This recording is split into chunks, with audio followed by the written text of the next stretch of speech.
భూములు దళితులకు అసైన్మెంట్ పట్టాల పేరు మీద భూములు ఇచ్చి అడవుల్లో బతికే మా ఆదివాసీ సోదరులకు ఓడు భూముల పట్టాలు ఇచ్చి 25 లక్షల ఎకరాల భూములు దళితులకు ఇచ్చింది. 10 లక్షల ఎకరాల భూములు గిరిజనులకు ఆదివాసులకు మా లంబాడి సోదరులకు ఇవాళ రిజర్వేషన్ ఇచ్చింది.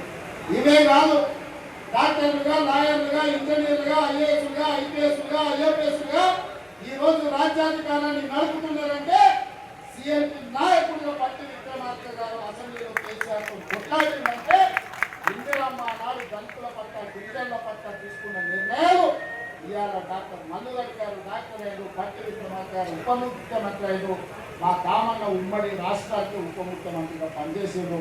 ఈరోజు మెడికల్ అండ్ హెల్త్ డిపార్ట్మెంట్ని సమర్థవంతంగా నిర్వహిస్తుంది. ఆ విధంగా ఇందిరాగాంధీ గారు దళితుల గిరిజనుల గుండెల్లో, ఆదివాసీ లంబాడి తాండాలలో ఒక దేవతా మూర్తిగా ఈరోజు వాళ్ళ ఇండ్లన్నా గుర్తుంది.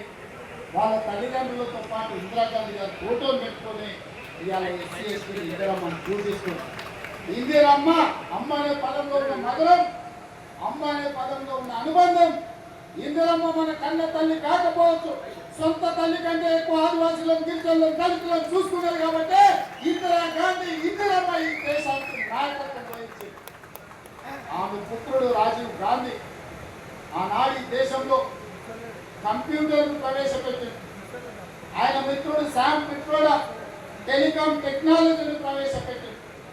ఆనాడు ప్రధానమంత్రిగా రాజీవ్ గాంధీ, ఐటీ టెలికాం మినిస్టర్గా శామ్ పిట్రోడా ఈ దేశంలో కంప్యూటర్ని, టెలికాం వ్యవస్థని అందిస్తే రెడ్డిలు, చౌదరులు, నాయుడులు, రావులు ఈ రోజు కంప్యూటర్ సంస్థలకు యజమానులై అమెరికాలో సిలికాన్ వ్యాలీని శాసించి అమెరికా ఆర్థిక వ్యవస్థని గుప్పిట్లో పట్టుకోగలిగిన గొప్ప మేధావులుగా ఆనాడు రాజీవ్ గాంధీ ఇచ్చిన కంప్యూటర్